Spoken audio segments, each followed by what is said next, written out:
Good morning, everyone. I hope you had an awesome weekend.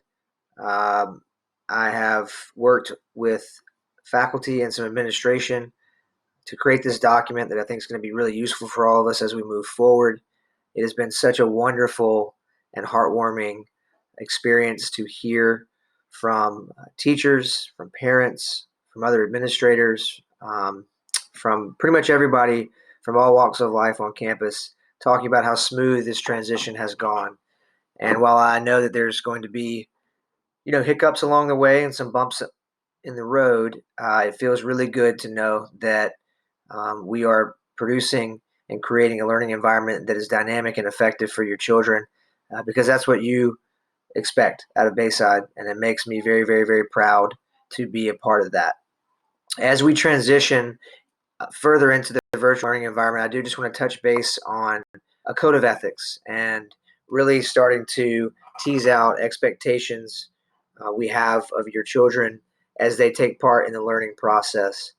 Obviously, we've gotten feedback over the past few days, Thursday, Friday, and over the weekend of some little things that teachers and I think actually some parents and of course administrators thought could be useful as we carry forward. So I just wanted you to see that. It will be online. It will be under the COVID-19 webpage. Obviously, I'll include it um, any and all areas. That need to be updated. And I also want you to take note. It is a living doco. As we scroll down to the bottom here, you can see at the bottom 3/20/20.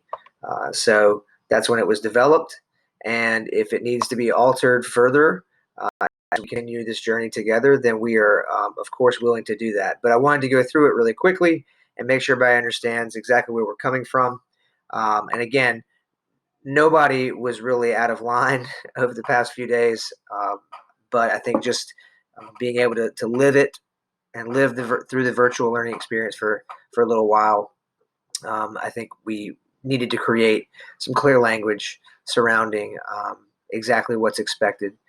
And really, it's a way to support you and your children as we move forward. So this will be a school wide document, and I imagine Ms. Hughes and Ms. Probst will also be touching base um, and communicating with you about this as well. But essentially, we have developed a five um, prong approach to a code of ethics for virtual learning.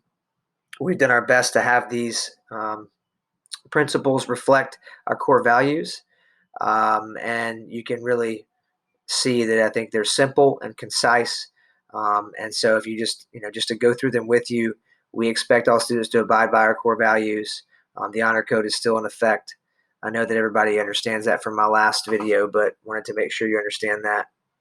Two and three are probably the most important, um, just in terms of day-to-day teaching. So students need to stay informed. I've asked teachers to email and update Google Classroom by 9 o'clock every Monday morning. So parents, you should get an email every Monday from your teachers that sort of highlights what's to come in the next week. And also, it will let you know and notify you that Google Classroom has been updated for those of you who are comfortable using that learning platform alongside your children.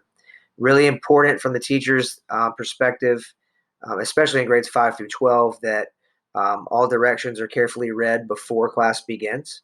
That can help mitigate some of the potential concerns and problems that have come up in terms of people talking out of order or asking questions when the lesson has begun before it was time to ask questions, things of that nature. Number three, just protocol and etiquette. Again, it's really important that students keep their mics muted when they're not speaking in class. Teachers will continue to remind them of that, but it's just important to be mindful.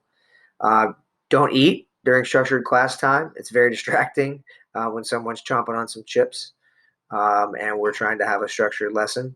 And of course, respect your fellow students and your teacher during that class time. It's really important that we are respectful and we don't do anything like snapshotting or screenshotting our peers or our teachers. So those are the big three. You can read through all of them. If you have any questions, please let me know. And again, I'm so excited to be a part of this journey with you all. Keeping everybody in my prayers, in my hearts, in my mind, my heart, in my mind. And I hope you all have an awesome week. Thanks so much.